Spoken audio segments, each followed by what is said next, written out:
In front of me is Samsung Galaxy Z Flip 7 FE, and today I would like to show you how you can delete Google search bar from home screen.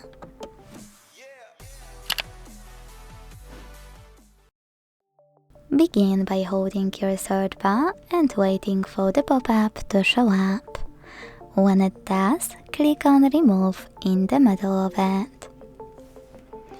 As you can see, after a couple of seconds, my search bar was successfully deleted.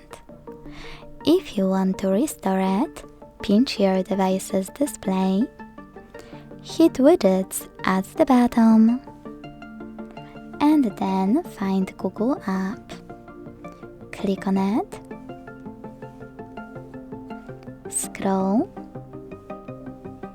hold search bar widget, drag it to the proper place and let go. Then tap on home button.